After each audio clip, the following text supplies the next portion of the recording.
Oh, good morning, everybody. I'm Shane Coleman from News Talk Breakfast. You're all very welcome. We're here this morning to talk about what is undoubtedly the most exciting and ambitious urban regeneration project since the Wide Street Commissioners of George and Dublin. And let's face it, that's not today or yesterday. The City Edge project has been jointly planned by South Dublin County Council and Dublin City Council. It involves reimagining the Naas Road, Ballymount and Park West areas of Dublin to create a new urban district. If you're travelling into Dublin City just after the Red Cow roundabout, it's that area either side of the road. Now, the team behind City Edge are proposing what is undoubtedly a paradigm shift in terms of how planning is undertaken in Ireland. They're looking at creating sustainable communities, and the ambition is that City Edge will deliver a new urban quarter that delivers on the change action agenda, and this will be achieved through climate resilience, which means hitting really ambitious targets of 50% green cover, delivering on the restoration of the Cammack River, utilising sustainable rainwater management and maximising sustainable transport modes like cycling, like walking and of course public transport as well. Like, we're talking numbers here on a really, really grand scale. The area is about 700 hectares with the potential for 40,000 homes and 75,000 jobs. Look, we're going to get to our panel in 1 second, but I think we just maybe need to provide a little bit of context to what we're talking to here. So I might go to you, Mick Mulhern, Director of Land Use, Planning and Transportation at South Dublin County Council. Let's just give us a flavour about what we're talking about here, why we're here today, Mick. Great, thanks a million, Shane. And firstly, just to apologise, as we said, for the technical issues at the outset. I'm not quite sure what happened there, but look, we're here now, and I'm sure I've seen some of the comments on the system. So I'm sure those a bit more tech savvy will be able to answer that question in due course, and we'll give an explanation to people. But look, the City Edge project is a collaborative piece of work between South Dublin County Council and Dublin City Council. The first thing that we're doing as part of this is to prepare a vision for how 700 hectares of land right at the edge of Dublin city centre should evolve and change over the next 30 to 40 years. This is a huge part of the city around the Naas Road and Ballymount area, and it's almost the equivalent of the size of the city centre itself. So the second piece of work then that will follow on after that is to put in place a plan for how we can actually go about and deliver on the vision that we're going to set now. So right now, we're asking people who live and who work in the area, the landowners, businesses, Dubliners, everyone, to go onto the website, to look at the information that we've got on there, and to tell us what they think about that, to tell us what they think about how the area should develop, and really to kind of tell us what works and what doesn't work, and to kind of give us their views on how the place should evolve and what we think should happen, Shane. So that's kind of a bit of an overview. Great. Okay. Listen, thanks indeed for that. Mick, you're going to stay with us as part of our panel. We have a really brilliant panel here today. Some of the foremost, it's kind of a who's who of major regeneration projects in Europe. I'm just going to give a really quick intro to our panel. We have Ton Schap. Ton, I hope I'm pronouncing that right. Senior Urbanist, City of Amsterdam. We have Arjan Kluk, Chief Urbanist for the Havenstad project at the Department of Spatial Planning and Sustainability, City of Amsterdam. We're also joined by Rita Oostesen, Director of Urbanism and Architecture in beautiful Copenhagen City and the Port Development Company.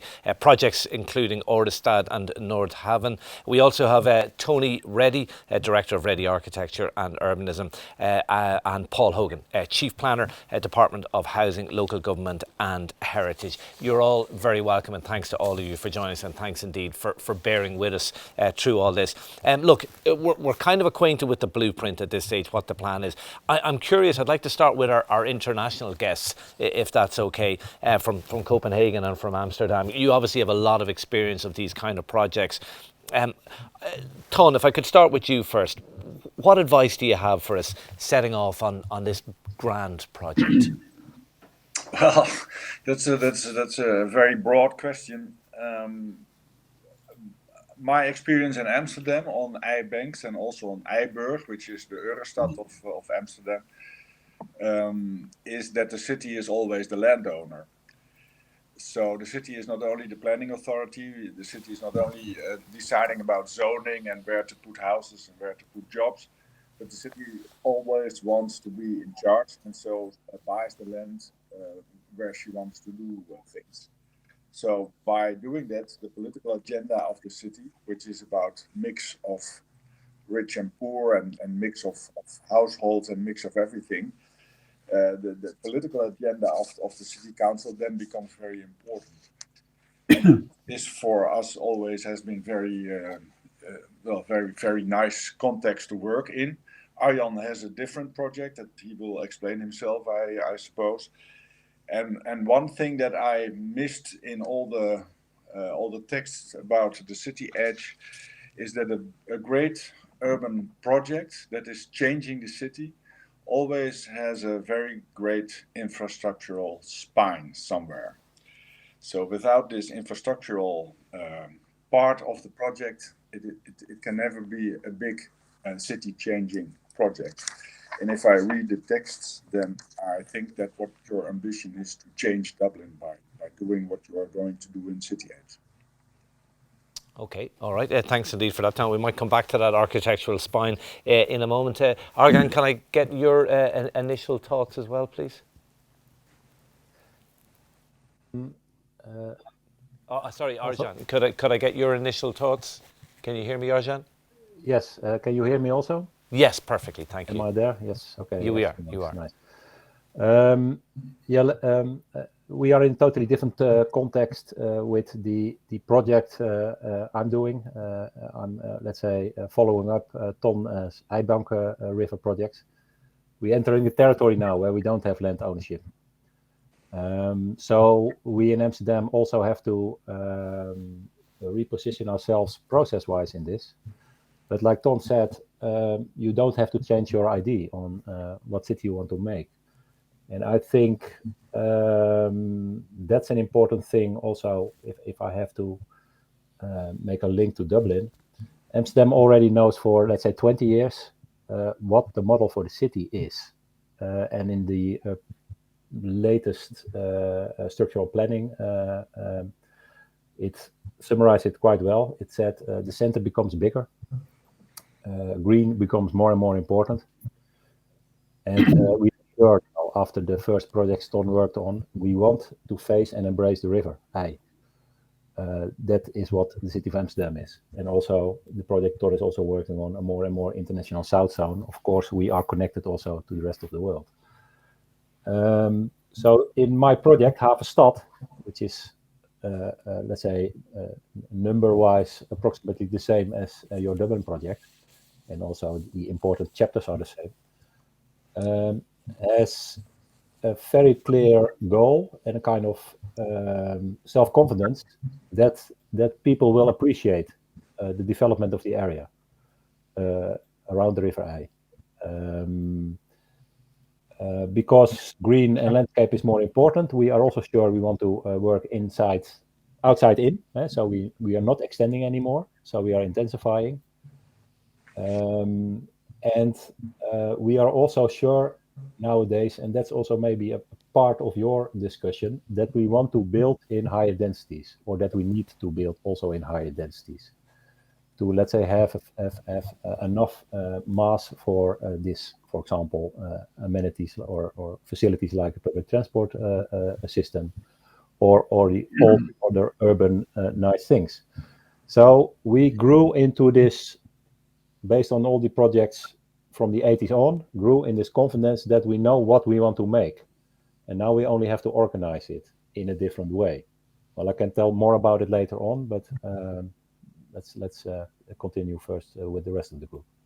Okay, Rita, could I bring you in, and greetings to you in Copenhagen. Just looking at the two projects you worked on, it's almost like the sort of flavours of both of what we're trying to achieve here in City Edge. One on the edge, one close to the centre, one brownfield, one sort of greenfield. Your initial thoughts on what you've heard about City Edge and maybe the experience you can bring to bear on that.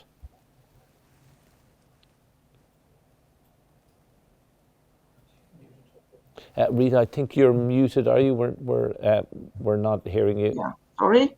Yeah, we have you now, Rita. Thank you. Good. I can make problems too, like you can. Yeah. Your project for Dublin is really huge, and it's kind of similar with Nordhavn and Ørestad in Copenhagen, which both of them is approximately 3 million square meters of floor area. So I presume you are going to develop your areas over decades. And one experience for me is that it's very important to have what we call an overall structural plan for the total area, not a detailed plan, but to know the traffic structure and the green structure and the overall characteristics of your area. Then you can make detailed master plans section by section, but you have to have an idea of that in the end you have the traffical structure that connects every sections and connect your district to the rest of the city. At least for us, it's we can see it's very important. We have had the same structure plan in Nordhavn for 10 years. Now we need to make small changes, but the overall idea is the same. And when I say also to have a plan for the characteristics, of course, to use the potentials of the area, for us, it's also important that we bring the history of the area with us into the future to make it site specific, as it is such huge areas you are dealing with. And then, of course, what we also heard from Amsterdam, a mixed city, a sustainable city, a density, so that you can offer people living and working a good everyday life. Okay, thanks for that, Rita. We look forward to hearing more from you in a moment. Tony Reddy, I might bring you in here as well, because you would have quite a lot of experience working on international projects as well. Is it going to be very different here? I mean, Rita mentioned the scale of this project. Well, the first thing to say about this plan is I very much welcome the initiative by Dublin City Council and South Dublin County Council. I believe that this is the way to begin to regenerate major areas of our city. But from my own experience as both a director and a former chair of the Academy of Urbanism in London, where we look at international examples of good urban regeneration quite a lot, I think the big message, and it's touched on by our earlier speakers, is that firstly, as Mick Mulhern indicated, one has to have a vision, and that's really important. But urban regeneration on this scale needs more than a vision. I mean, what we see in the Academy of Urbanism is that cities that just have plans but don't think about how to deliver those plans usually end up having many plans and not great success.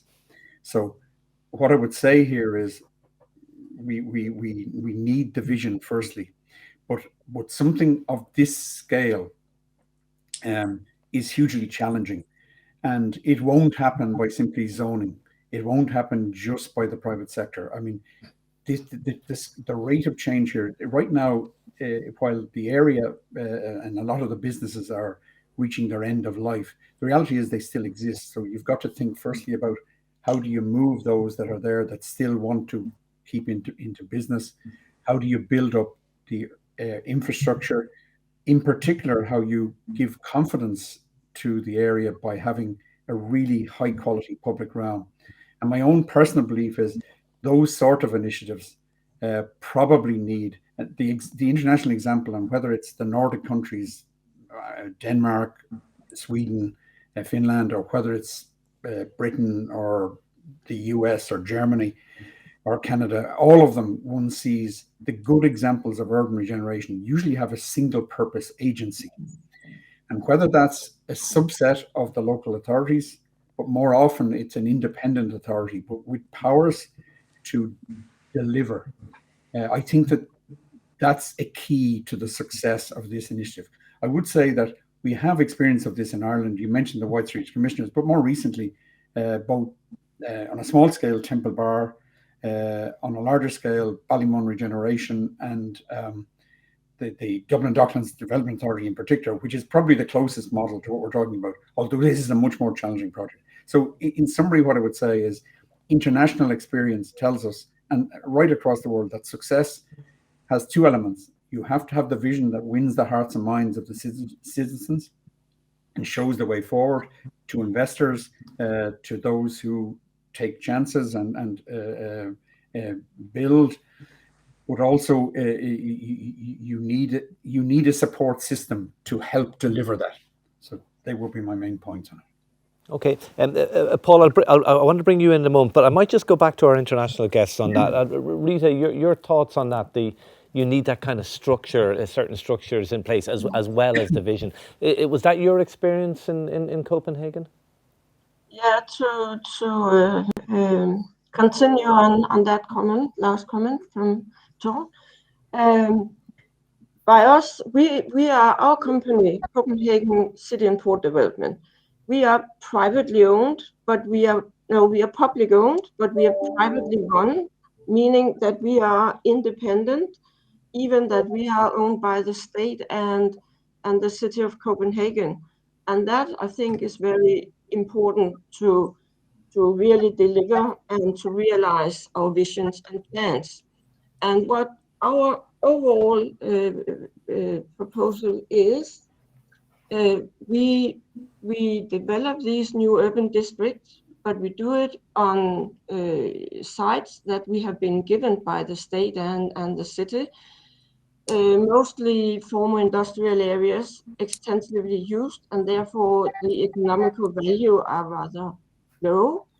But then when we can develop a new district with 3 million square meters of floor area, of course, the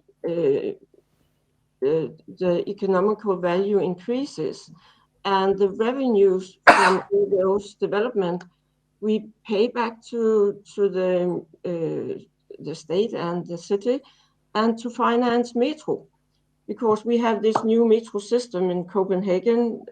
First line opened in 2002, and then we had new lines in 14 and 17 and 19. And instead of using taxes to finance metro, it's financed this way. And that means it is that we have a specific legislation on that we are allowed to do that. And that's one way to realize the visions and plans and to deliver. Another thing is, when I talk about give people a attractive everyday life, what we have done in Nordhavn till now, we have restrictions on many of the public spaces, and one of the streets as main shopping street and public spaces with restaurants.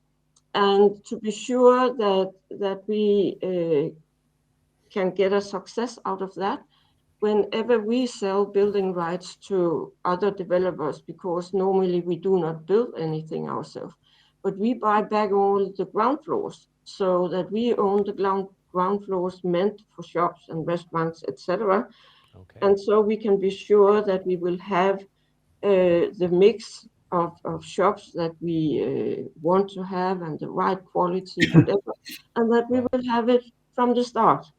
It's the first time we have tried to do this, but we really see that and we have 3,500 people living in Nordhavn by now, and they have a everyday life where we can offer them commercial and recreational activities, etc.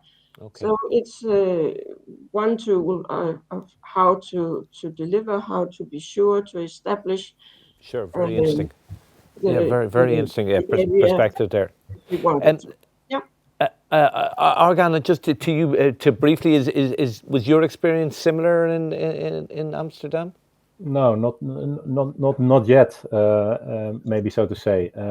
Let's say we are on the eve of development. We are working on 2 of the 12 areas in our let's say 70,000 houses neighborhood for on which we're going to build for 30 or 40 years. But one is a simple one. That's an let's say a public transport station area, well connected. So that's easy done. The situation there was that there was too much work, monofunctional area, and we gonna let's say incorporate housing there to have this attractive everyday life.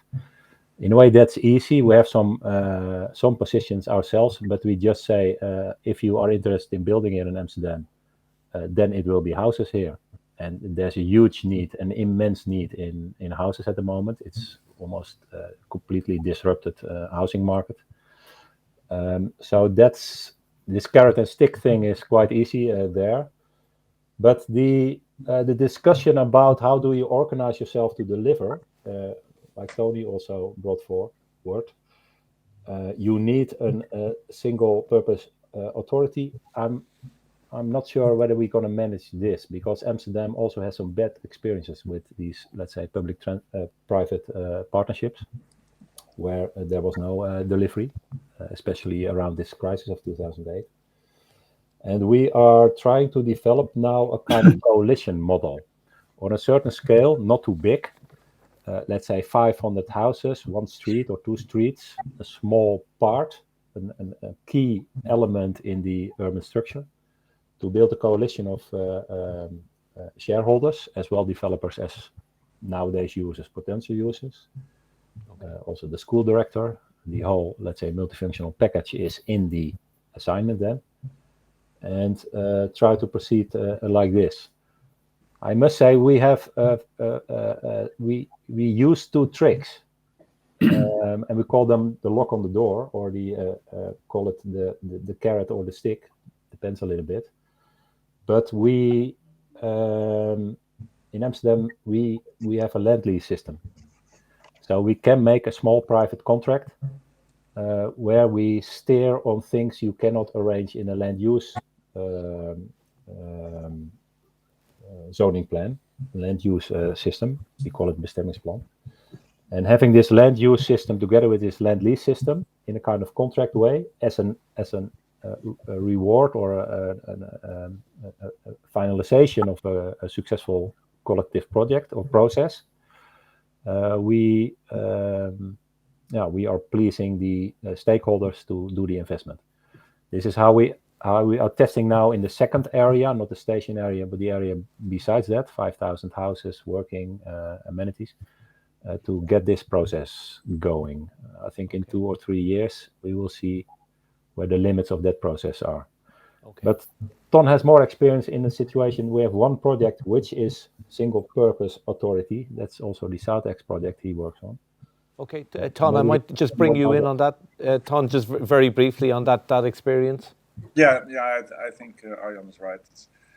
I think it's a very good point Tony made, that you need a single purpose agency, because otherwise all the different departments of the city are going to compete with each other with their own rules and their own political points and their own aldermen looking at them.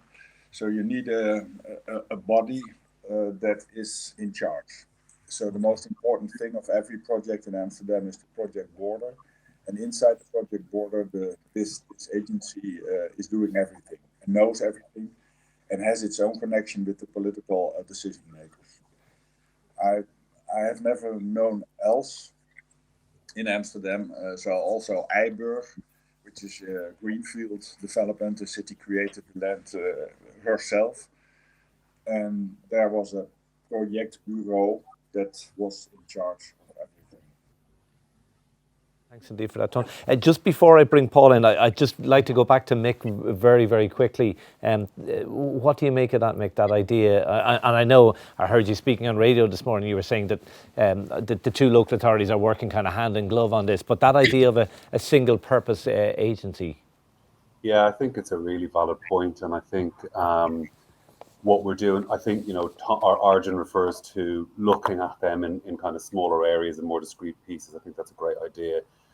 but equally, I think we recognise that in time there may well be a need for that type of vehicle. What it looks like and when it comes into play, I think will ultimately depend on, what pieces of infrastructure that body might be charged with delivering, the timelines for bringing forward housing, and exactly what its purpose would be. But I think it's an option on the table. I think it's a little bit too early at the moment to say what that vehicle might look like. But at the moment, both DCC and SDCC are working really closely together to put in place the plan. And I think once we're clear on what's needed to be delivered by the state, I think at that point we can probably be clearer about what that vehicle might look like and exactly what it might do. But it might be quite interesting to hear from Paul Hogan about how the state feel about their role in terms of bringing forward. Mick, you've just queued me up perfectly for my next question. Paul, you've been waiting really patiently. How about that? What role does the state have to play? Because obviously in the new housing plan that the minister has launched, there's a huge role for the state. But what role do you see the state playing in City Edge? Yeah, well, look, I think my own experience has been that there is a need for the state to be more actively involved in large-scale regeneration projects, and I think to give effect to a vision, as has been discussed, and I totally agree. The focus needs to be on delivery, and I think delivery is the area where we really need to step up. There's probably three elements to that. There's governance. We've discussed the whole concept of a development agency or what role there may be. There are precedents here, as have been mentioned. We also have, for example, a designated activity company at Limerick 2030, that's delivering the vision there. There are other models, obviously, and we are developing new legislation that will strengthen the role of a development agency. So the next thing is the regulatory system that needs to be put in place. And we are looking at the lessons learned from things like strategic development zones, how that can be improved for these sort of large scale areas. In particular, where there are multiple land ownerships, which is a real challenge for an area like this. People want to go at different paces, do different things at different times, and some infrastructure will be critical. And finally, there is a whole question of investment, and this is the really big step up for the state. We have made the investment through linking national planning with the National Development Plan. So we have, for example, the Urban Regeneration and Development Fund, which is funding the project to date, and is funding other projects, similar large-scale projects in South Dublin. For example, the Clonburris project has been awarded nearly 200 million euros, Cork Docklands nearly 400 million, to really deliver on a vision. That's for large-scale infrastructure. There's also a role for the landowners, the private sector, and as part of Housing for All, we're introducing land value sharing as a concept to support the essential role of the state, as well, obviously, as the big investment in more social and affordable housing that will also be part of the overall picture. Yeah, Paul, I mean, is there a danger that, an understandable danger, and I think it was it Argan who was talking about the pressing need for housing in Amsterdam? I can assure you, Argan, it's just as pressing here in Dublin. Paul, is there a danger that we have this fantastic plan, and I was really excited reading about it, the green aspect, the livability. I was thinking, this is a place I would like to live in. But is there a danger when politically you have such pressure to build houses that the plan goes out the window and it's really all let's just get the houses built, for God's sakes? Well, I think the lessons learned from large scale areas, particularly in our own experience, are that these things take time. You have to have a realizable vision, and that's already been well said. But you also need the kind of the leadership and commitment and buy-in from the community. So, these things don't happen, on a kind of a piecemeal or sporadic basis. And we can see, for example, a lot of the difficulties at the moment we're having with, larger schemes or apartment schemes around the city, for example, that are being subject to judicial review because people simply don't want that level of development. They don't, it's not something that they understand where it's coming from, or maybe has been made clear to them. So there is that issue of teeing things up in advance, doing it properly, ensuring that the infrastructure, the amenities are planned for and delivered at the right time. And that's something that we've been working towards over the last 30 years in Ireland. We've had successes like Dublin Docklands and places like Ballymount, Adamstown and Cherrywood now being delivered as well. So we are learning those lessons. And I think it's something that there's obviously a need for housing of all sorts in all different sorts of places. And there can be the kind of early movers as well in these sort of locations. And, we are trying to, develop, I suppose, exemplars or kind of almost like pathfinder projects where you get the sort of the early example and demonstrate how good this area could be, and then replicate it at a larger scale, which is what this is all about. Okay, yeah, no, good point. Tony, can I bring you back in here, Tony Reddy? I'm trying to think of the kind of people who'd be your clients. Would they believe in this kind of plan? Would they have the finance available to build these houses? People might say, yeah, look, the plan is great, but landowners, they're just going to bank the land and see how things turn out and see if prices appreciate and so on. Well, I would have said, both from my experience in Ireland and the UK, that I would have said yes. There are companies that specialise in this type of site, in taking brownfield sites and regenerating them as new communities. I believe that there will be there are parts of this area already, such as the Naas Road corridor, or boulevard as it will become, or indeed some of the lands over towards CIE and the railway station. Those two areas probably can happen without huge change. I mean, the Lewis exists in one line and it's close in another. But as I've said, I believe to change the hearts and minds and really attract a wider level of investment, I think developers would want to see there's a commitment to providing the public transport, the upgrading of the public realm, and generally that there's a driver independent of individual sites that ensures the vision happens. So, but in summary, yes, I believe that this is, because of its position, because of its communication links, this is an excellent place and an obvious place to grow the city, and on the basis of a new vision. And I believe, yes, there are definitely developers who are currently and will in the future want to build there. There are probably some issues, but they're for a later date probably discussed. I mean, I think the slight concern I would have about an area like this versus a suburban area immediately across the motorway is that you may find that issues like levies and infrastructure costs are heavy because of the vision, and they're challenges for the future. I don't think we need to get into them now. Well, let's just touch on them for a moment, because I'll just bring you back in, Paul. I mean, infrastructure is obviously crucial. I suppose the big question is the money going to be there for the kind of stuff that we need to do? And let's face it, the money for that kind of infrastructure needs to come from the state. Yeah, look, and that is recognised, and I think it's one of the lessons learned. I would have always said myself that this kind of chicken and egg argument that I would have heard in the past about do you build, for example, the new line or the new railway first, or do you wait till the people are there and then do it when there's a critical mass? And I do firmly believe that to do it properly, you do have to take a risk. You do have to put it there. And I know from Ørsted, for example, in Copenhagen, that's what was done. So these are tried and tested things to do. The state is recognizing that. The €2 billion urban regeneration and development fund that I mentioned, is I suppose the flagship fund for this sort of thing.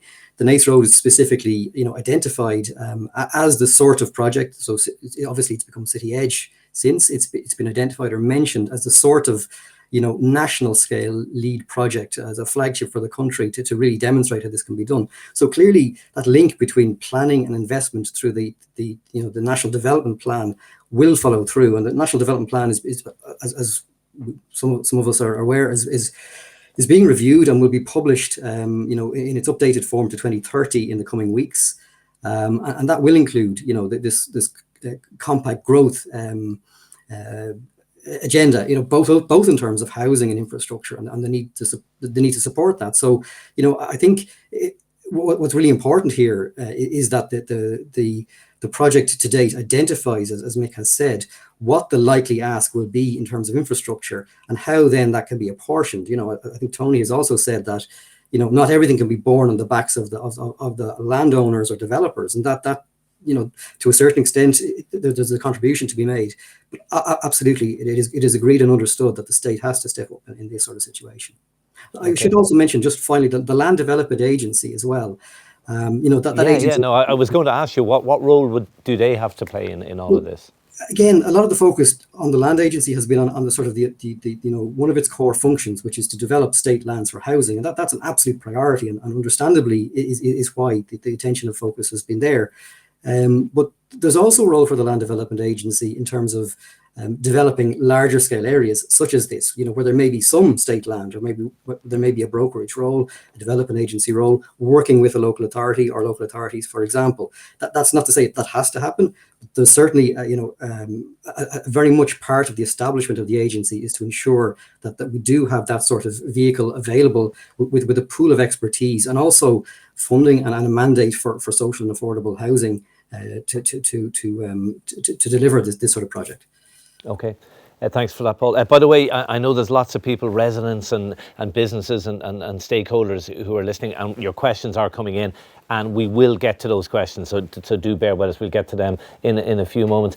Rita, Paul, I think, mentioned, was it Nordhaven, and that idea of Nordhaven, and the idea of, if you build it, they will come, and the importance of getting the infrastructure in place. So I'm guessing that's something you would concur with. Yeah, it's right. When we started out with Ørestad, it was decided by the National Parliament to build the metro before any of the buildings. And of course, so now we see that people working and living in Ørestad, they are used to use the public transport system instead of private cars. So the ownership of private cars are approximately 30% of all households in Ørestad. So that was a success, but it was also, of course, there was a risk, because if we didn't get started and completed with Ørestad, then we had put a lot of money in a metro. But it came out, it was the right thing to do. When we then started 15 years later with Nordhavn, we had a kind of letter of intent from the national government that we should build a metro line to Nordhavn too, but we didn't have the real decision from the government, and we didn't have the legislation. And we could see that the private developers, they thought the risk for them to buy the first sites, the first building plots, were too risky, because they weren't sure that we would succeed in developing all Nordhavn.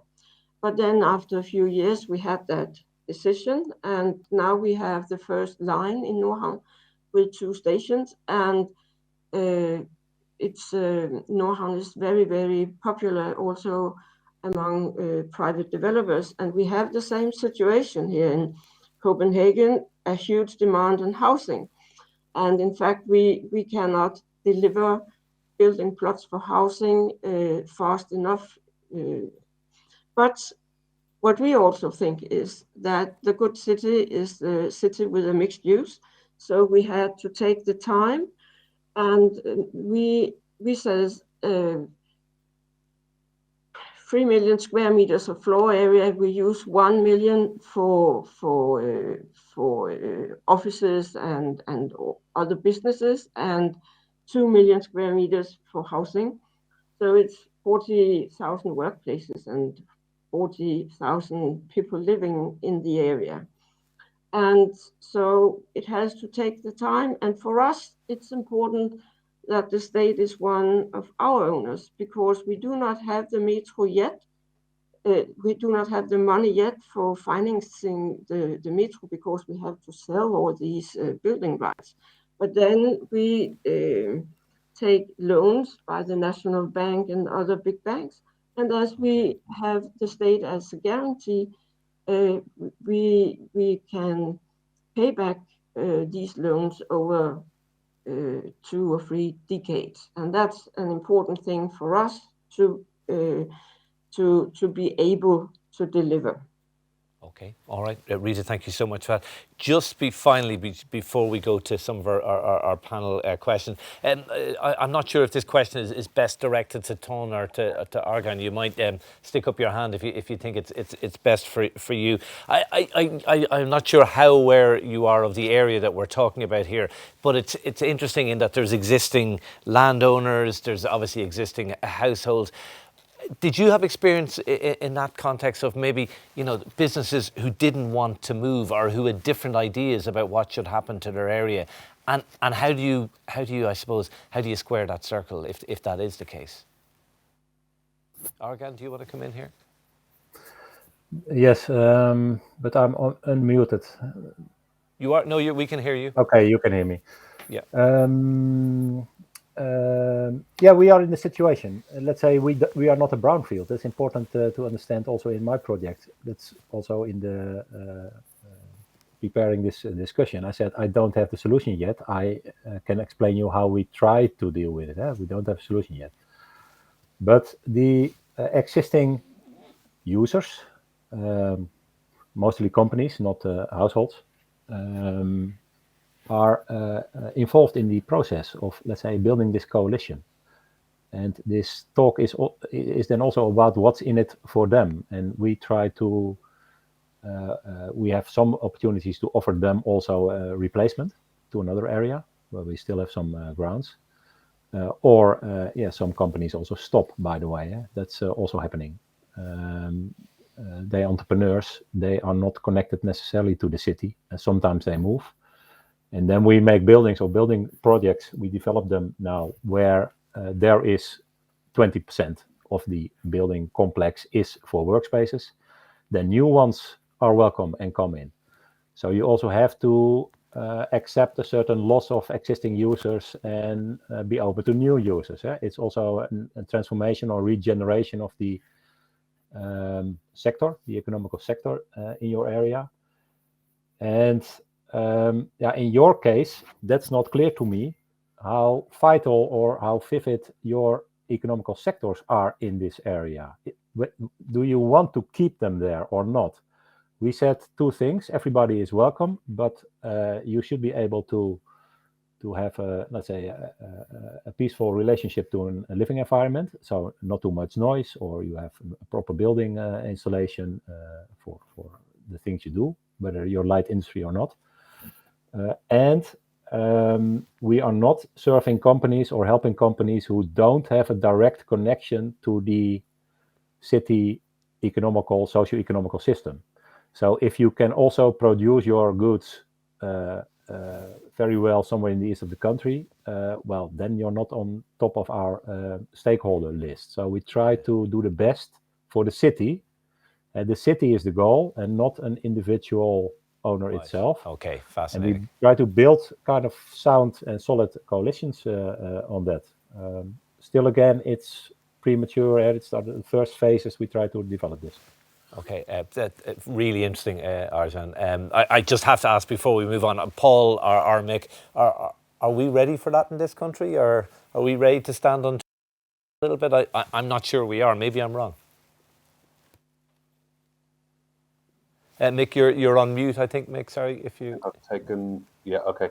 I think we, Shane. I think we have to, and Paul will speak to this quite well. I think in Ireland we have to house 1 million people over the next year. Over the next 20 years. Am I muted, Shane? No. Sorry, there's just an issue with my screen. You continue. Sorry for distracting you, Mick. And look, Paul can talk to this better than I ever would. But ultimately, what we do know is we have to house 1 million people by 2040 in Ireland.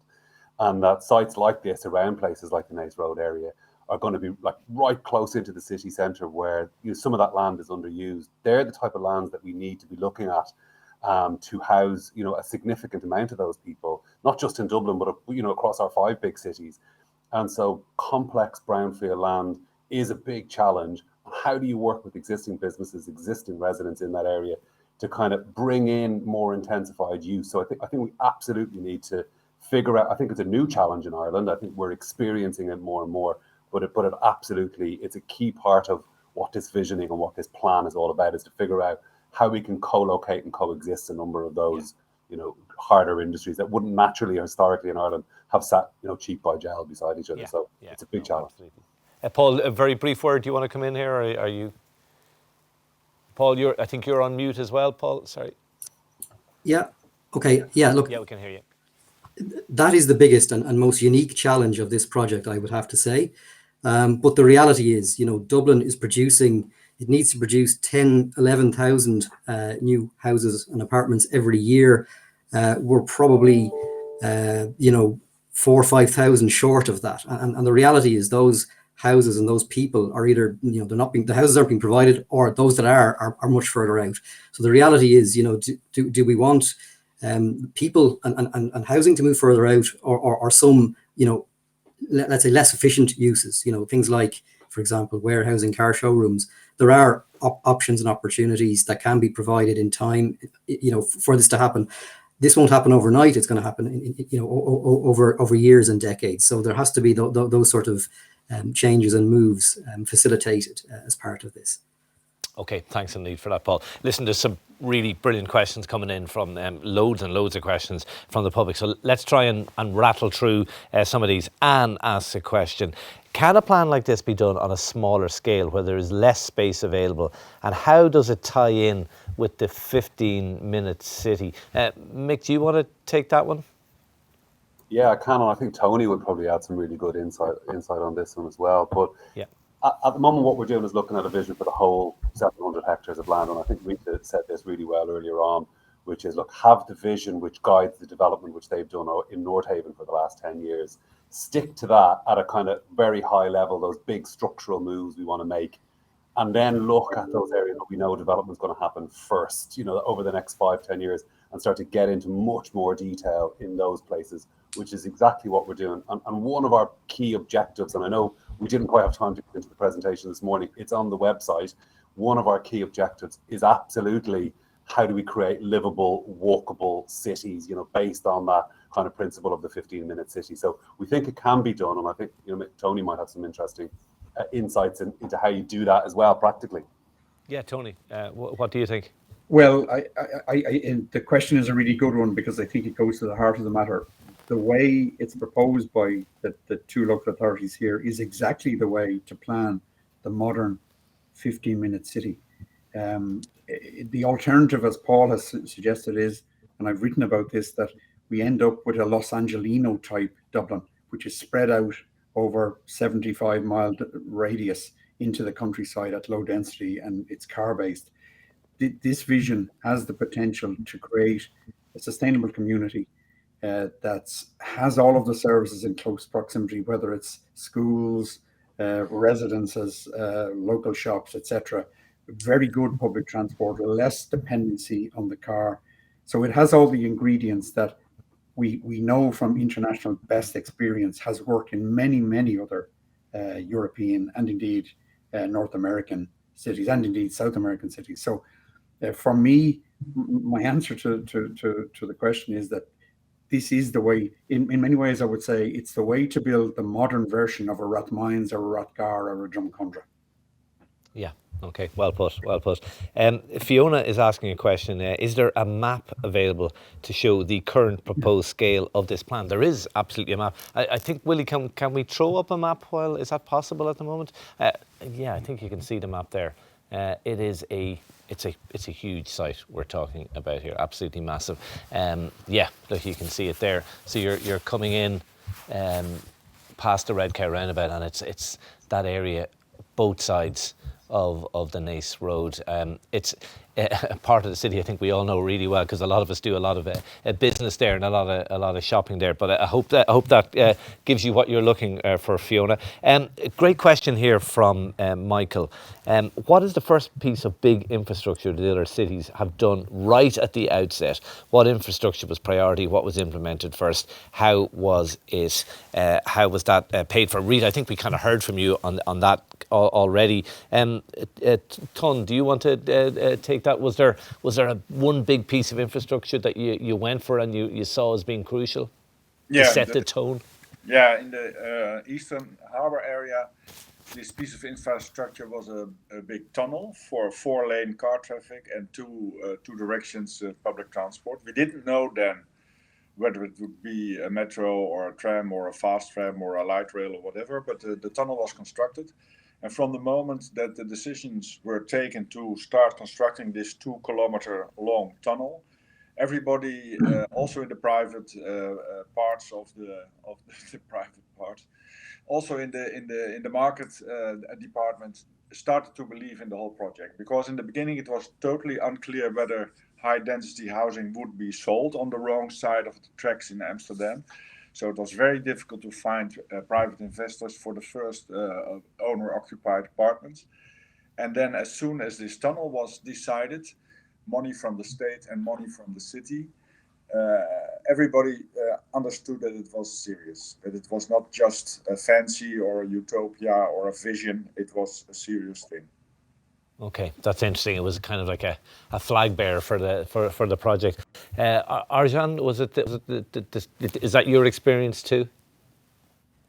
Yeah, we are in the same situation. We also have to, let's say, extend an existing metro ring and all kinds of other public transport types of bus types, tram types, and so on. And there, yeah, like you said just before, a city themselves cannot, and Rita also describes it, cannot itself pre-invest with all the money they also need to pick up the garbage and all the, let's say, the everyday life stuff in the city. They cannot pre-invest this that easily. So this has to come from higher bodies of government, whether it's a region or a country. We are at the moment, Ton said city and state. We as cities or cities offered or scraped together a billion euro, but we still need 3 from the state. And we are in this discussion now. State, do you want to invest in big city, your socio-economical motors? Pre-invest. And we don't have the answer yet. So it's not hallelujah in Holland anymore with a strong national government who takes care of all the conditioning of planning. Every time we have to prove that we are an attractive project to invest in as a national government. And that's weird, huh?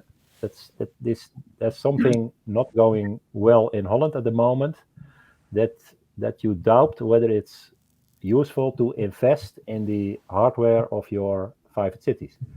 So we are not yet there, but it's a no-brainer. Like Ton says, when this metro runs, or Rita explains, or Hamburg would say the same, London, metro was always there. But if the metro is there, a high-quality means of transport, then the rest will follow. And every time it's about this metro thing. If I overlook all the discussions I have been in the last 10 years. Yeah. Almost a no-brainer. I've been writing about it for 20 years, Arjan. Yeah, so, no-brainer, but it takes us 10 years to discuss about this. Yeah. So it's a weird contradiction. Government versus people. Paul, Arjan said it's not hallelujah in Amsterdam or in the Netherlands anymore. Is it going to be hallelujah here? Will the state pony up for that kind of infrastructure? Well, look, we obviously have significant rules about public expenditure and all of that, but because we've aligned, as I said, that the national priority for compact growth, housing and planning, with the National Development Plan, these are now recognised priorities. Yeah. So, I think that is critical. Look, I think just to come back to the question about the first thing, generally speaking, what people, if you're to influence behaviour change in terms of people's choices, which this is what this is about, what we want to do are to create safe, attractive and enjoyable places. And clearly people need to be able to get around easily and have a nice life, and basically make that trade-off between what I was describing about, the choice of living further out and maybe having a bigger property, but having to commute or to even with post-COVID changes, there is a need to access services and all sorts of things, that are distant. And ultimately, universities and everything else are in the city. So really, it's about creating an accessible place, a place that has good amenities, and people can see themselves living, throughout the life cycle. Okay, all right. Rita, just very briefly, you kind of touched on this already. Anything you want to add there? I think you're on mute, Rita, sorry. Yeah. Part of the question was also if you can do the same development in a smaller scale. And I agree with the others that you need, to get started, you need a bigger site so that you can make a district with all the facilities you need in an everyday life. But here in Copenhagen, the Metro City Ring that connects all the existing parts of the city opened in 2017. And that means that if we have smaller sites, Oh, we seem to have lost Rita there. I was just going to thank Rita for actually answering the question. As a broadcaster, I'm used to people never answering the question I ask. Hopefully, we can get Rita back. Really good question here from Matthew Reddy. Park West, Ballymount, Naas Road has 25,000 employees, accounts for at least €1 billion according to the baseline study finding document. Where do these businesses and their employees relocate to? Grange Castle or further out, and how do they get there? Mick, that's kind of the €1 billion question, isn't it? Yeah, it is, and I think Arjun kind of touched on this quite nicely earlier on. There'll be those businesses, and we're in discussions with a number of those landowners in the area who see the opportunity for themselves as entrepreneurs to do something different with their land interests. And there's a number of those.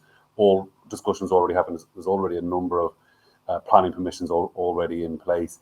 Equally, then there are those businesses who we will, and part of the next stage of this will be about figuring out, is there relocation strategies for some of those businesses that we might be able to house on other state land that might not be needed right in so close to the city.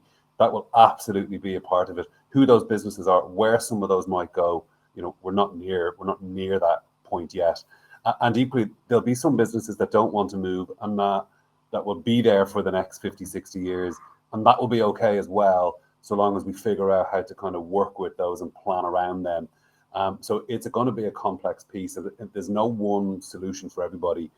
And a lot of it is about, working and talking to people on the ground about, their concerns and how they see it happening. Tony, from an architectural perspective, that is a real challenge. I think readability, isn't that the term you guys in the planning sector use? That you kind of know what area you're in and you know where everything should be. I suppose you couldn't say that about the area at the moment, but the hope is we get to that point and we have existing and new and retail and residents and so on living in harmony. Not an easy thing to do, though. Yeah, the term legibility is that's often. Well, I say readability. Sorry, I meant legibility. Excuse me. No. But to make the general point, I think as Mick and Paul have spoken, as all of the speakers have said, if one has the vision, I think what happens over time is with pieces of infrastructure being delivered, with public realm being delivered and spaces being delivered, you begin to get. And one of the speakers asked about, this won't be one mega project, it'll be a series of smaller projects, but within the overall vision. And I mean, we've seen it ourselves in our Docklands area that gradually people will begin to see the change occurring over time. And as Mick said, it won't be about clearing out the area and replacing it. There'll be a gradual change. But the key to the success is that people see it happening. You don't just have islands of development isolated from the local, that there's integration. And you begin over time, the mental map of Dubliners, of their city, begins to think of this as a new neighbourhood or a series of new neighbourhoods on the southwest corner of the city that is associated with good quality public realm, good quality public transport, a good place to live, a good place to bring up your children, a good place to hang out generally. Yeah. Actually, Mick, just to come back to you, a question from Fiona along similar lines, but it's about residents. what happens to the current residents in the area. You can understand they might be concerned about how the area they live in is going to change so radically. Yeah. I mean, 5,000 people live there, and those communities are well established and have been there for a long time. And equally, it's not just within the red line of the Studley area. Surrounding here, you've got Walkinstown, Drimna, Inchicore, Ballyfermot, Clondalkin, places that are, really well established. And whatever comes into this place is, absolutely going to affect how these people live. So a big part of it is not just looking at the existing residential areas within the site and development that may come around some of those areas in the future, making sure that's a sensitive design, but also that this place is connected physically into the surrounding area, and the type of services, be that schools or healthcare facilities or parks that people need, as Tony said, to live an enjoyable life, that those services are provided. And what we can't have is a situation that new residents coming in here are reliant on all of the services that are already so strained in the wide, in the immediate part of the city that sits around them. Because I think if that's what happens, then local people will be very anti. Will just become naturally very anti it, because some of those systems and services and public transport networks are already really constrained, and layering more in without trying to solve it, I don't think is the right approach for the city. And I think lots of residents and councillors and politicians will start to lose faith in what we're trying to achieve. Okay. Ton or Arjan, was that something you encountered at all in any of your projects, existing population that were kind of wary about what was coming down the tracks? Yes, of course. It was people living in houseboats on the quays that were not longer used for harbor activities. People that squatted existing buildings that were useful, nice buildings, brick buildings. And we all tried to integrate these things. So we made new mooring poles and new facilities for the houseboats, so that we could accommodate more houseboats than there were before. We talked to the squatters, and we helped them to buy their house or to rent it or sell the house to a housing corporation so that they could rent it. So all that kind of thing is very important. Of course, we were helped by the fact that people living on, for example, KNSM Island, I think there were some 200, 300 people living there, and now at the moment there live 2,000 people. So the new people were many more. So there was also tension. Of course, people living in the houseboats in the beginning thought, well, let's get rid of these planners and all their ideas and visions. Let's keep this island for ourselves. But that eventually they understood that was not going to happen. Okay, all right. Okay, interesting. Great question here from S. Devon. How do you ensure a plan is robust enough and flexible enough to withstand economic cycles? We're pretty aware, Tony, of economic cycles in this country. I'm minded of Mike Tyson's quote about everyone's got a plan until they get punched in the nose. What happens if we get punched in the nose economically? Well, I think the question is well asked. The lesson of successful delivery on urban regeneration elsewhere is that inevitably over such a time span there will be ebb and flow of the economy. And the essence of a successful master plan is that it's robust, that it's able to adapt to the inevitable changes that will occur, both economic changes and perhaps changes in direction and policy, etc. And there are, it would take a long time to explain why, but there are really good international examples.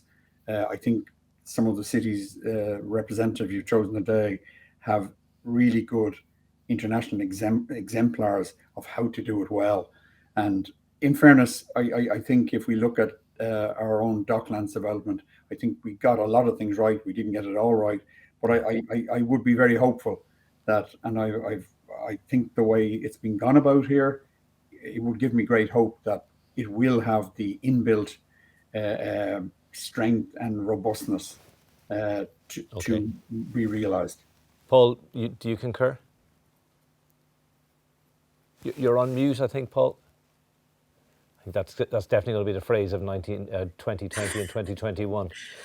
Yeah, look, I think one of the, if it was to make a list of lessons learned from experience in large scale projects, timing is everything. And what we really have learned, from the last recession is the idea of being counter-cyclical, and the state. I mentioned earlier about the state stepping in and having a bigger role, and that's to ensure that we aren't, like a cork tossed around by economic headwinds. And part of the reason for the Land Development Agency that I also mentioned is to be counter-cyclical and to try to address these sort of issues. So, for example, not that long ago, we had literally tens of thousands of unwanted dwellings in ghost estates, and who is to say what the turnaround would be in a very short space of time. And during that time, the sort of projects that I would have worked on at Adamstown and Clonburris, were stalled and they weren't being developed, despite the fact that 20 years ago I had thought those projects would be largely built out by now. Likewise, Docklands was stalled, but Docklands came back very quickly and was completed because it had that vision, it had that master plan, it had that critical mass, and it was able to do that. Other projects weren't at the stage of timing maybe where they could do that. So it's really, really important to keep things going and to take a long-term view, which we've done since. We have the National Development Plan. People are arguing over whether it's 1 million or 1.25 million by 2040. But look, we have that big picture. We will review it in time, and it will be the framework. I think, as Rita had said, you need this framework, and then you need the detail within that. Oh, okay, Arjan, just very briefly, I think you were alluding to that earlier, that changed political circumstances, changed economic circumstances can impact on the best laid plans. Yes, and I also want to say something about the earlier question, and what's behind the question, as I understood it, how do we don't end up with a half a plan, or let's say a failure, or a kind of unclear situation. In Amsterdam, I think we learned that you need to start thinking from the existing situation on, and that you have to try to build a kind of continuous city, or neighborhoods maybe. The city is too big a scale. You need to think in neighborhoods. They have principles. They have this everyday life. And we in Haafstad are now very much aware of that. So every step we make has to prove itself as an advantage for the, of course, the new stuff, but also for the existing stuff. And I think you have to break down your big master plan into smaller operations, smaller projects, which are connected sociologically, programmatically, or infrastructurally to existing needs, existing topics, existing possible improvements. And we did a couple of bold things in this also, or trying to do it, because again, we are starting up now, that we say, maybe the houses are not there, but we will make the park already for a part. Or if the first house is there, the school should also be open, should open its doors. So we try not to make the mistakes anymore that we have complaints that the new stuff parasites on the existing or has no added value for the existing.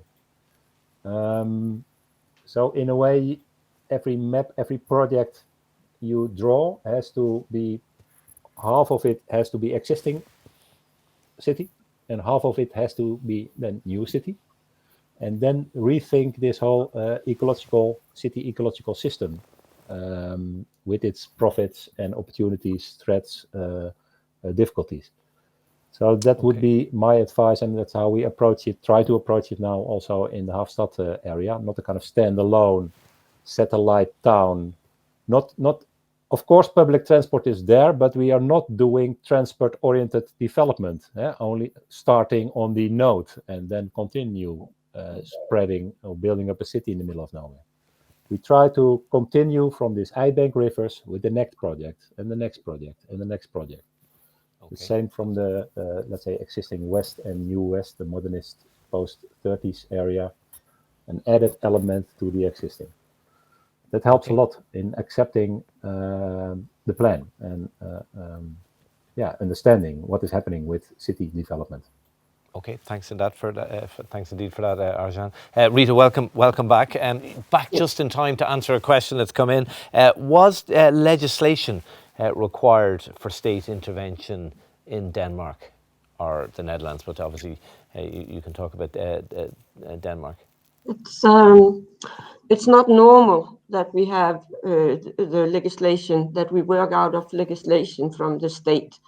But in this situation, the state wanted to be sure that we could develop these 3 million square meters of floor area, and that the revenues from the development would be used for financing the metro. That's why we do have this legislation. Normally, it's the municipality that have the overall planning authority, but as we have both the city and the state as owners, and if we couldn't deliver the metro, then as we heard from some of the others, the state had to pay for some of this money. So that's why the national parliament wanted to do this by legislation, and it means that it is not to discussion that we are allowed to build 3 million square meters of because if we do not have that density, we are it's not possible for us to deliver both attractive new neighborhoods and a metro and other big infrastructure projects, such as a tunnel under the harbor, or what we do in Copenhagen these years, bridges crossing the harbor for only pedestrians and bicycles. So that's why we do have the legislation that we normally get the legislation from the parliament. We had that both when we started with Ørestad and also now with Nordhavn. Okay, thanks indeed for that, Rita. We're almost out of time. I think we can probably go a few minutes over. I'll wait for a signal on that.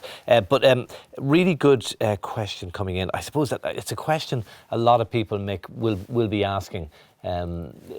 How do you develop such large lands if the council doesn't own the land? A lot of lay people will say, how's that going to work? I think you're on mute, Mick. Yeah, it's a really good question, and I think it does go to show that there will absolutely be a role for the private landowners in here to bring forward housing in a timely manner. There'll be a big reliance on making that happen, and a big role for the state will be about the type of infrastructure needed to bring confidence to the market to do that. And what it won't be is a situation where the state goes and invests in a new rail station on the train line out of Euston around Kylemore, or a new Lewis stop on the red line between Kylemore and Red Cow, and just allows everybody to carry on and kind of build what they would like to do. I mean, we'll have to be very clear on the housing choice that's going to be needed in terms of the different types of tenures, the different 1, 2, 3, 4 bedrooms, the different typologies of stuff, how we share value, how we share land value between the public and the private sector. I think Rita's example of almost like a tax increment funding piece where you can finance the delivery of infrastructure from development in the area. It's a risky approach, but one that we would definitely consider. And I do think that there is going to be increasingly a role for the state. There should be a role for the state, not just necessarily in building new train lines and train stations, but I think in a place like the Naas Road, at the scale that we're talking about, and especially when you look at housing for all, I think increasingly there could well be a role for the state to take a position in some land in the area potentially, and to take on delivery, because I think getting housing built quickly is going to be so important. But I think that's in the mix for sure. One to think about as we go. What do you think of that, Paul? You're on mute, Paul. It's fine. Yep. Look, I think the state will take opportunities as they arise, and I think, as mentioned, so the land agency will be better equipped to do that than before. I think there's absolutely a role for sharing, I suppose, some of the gain in land value associated with this project as it moves forward as well. And I think that, that's partly an incentive for people to act. And there's also, as part of Housing for All, I suppose the other end of things too, in that there will be, attacks on vacant sites and land and zone development land that isn't used and brought forward. So, the state has to have a stick as well as a carrot, and to influence, the behaviour of as well as, people in terms of choices as to where they live, landowners and developers, and how they contribute to the future development of the city. But what I would just say is, look, this is an opportunity to shape the future development of Dublin, and I think it obviously has to be really, really well thought through and engaged, with people in that regard. Okay, we probably have time for one last question. I'm just going to combine a couple of questions, one from Jim, one from Roisin, because I suppose it cuts to the chase again of what a lot of people's priority is. It's by no means the only priority in this plan, because it's far more ambitious and future-proofed and climate-proofed than that. But Jim says, when will we get much-needed housing? Will it be affordable? Roisin says, how much of this housing will be social housing? Mick, how long before? I know this is a 50-year plan, and there's lots, and it's going to happen in stages. But how long before people are turning the key on the front door of their houses or apartments in this project? Yeah, I think there's already 4,000 homes that have permission in the area. So I think what's needed really for those is the confidence to invest and for those schemes to come forward. And the pieces of infrastructure that they need, and a lot of that is small scale, very localized investment. So what we would hope is that over the next couple of years that will become clear, and that within a hopefully sooner than 5 years we'll be thinking about those first few homes being built, because there's certainty about the longer term vision, and there's increasing certainty about, yes, a train station is coming, yes, we're getting those new big parks, and ergo, whilst they're not built right now, they are happening. There is state backing for that, and so those first few homes, those first developments will start to come forward, and we'd hope to see that in the next, within the next, 4 or 5 years. I mean, that is the goal. This is all about building, homes and doing it in a way that's, climate-proofed and livable cities, etc. So that's the ambition. Okay, just to finish, Ton, Arjan, Rita, let's try and finish on I think the whole thing has been positive, but let's really finish on a positive note. This can be done, can't it, Ton? Oh, of course it can, but you have to be active and also a little bit aggressive. I think it sounds to me a little bit too much like an Anglo-Saxon approach to things, where capitalism is dominating everything, and that's a different with the middle of Europe. The government in Holland and also the government of the city of Amsterdam understands that all the demographic trends, the climate discussion, everything is leading to the 15-minute city all over the world. So you just have to make it happen. You have to pull the plug out. But if you don't want to buy the land, well, the plug is still in. Okay, Arjan, you're nodding your head there. Yeah, a little bit same like Ton says. You need to have a problem, or to create a problem, to be able to develop opportunities. The plan is very positive, and I think could be a demo case of what the future of the city is.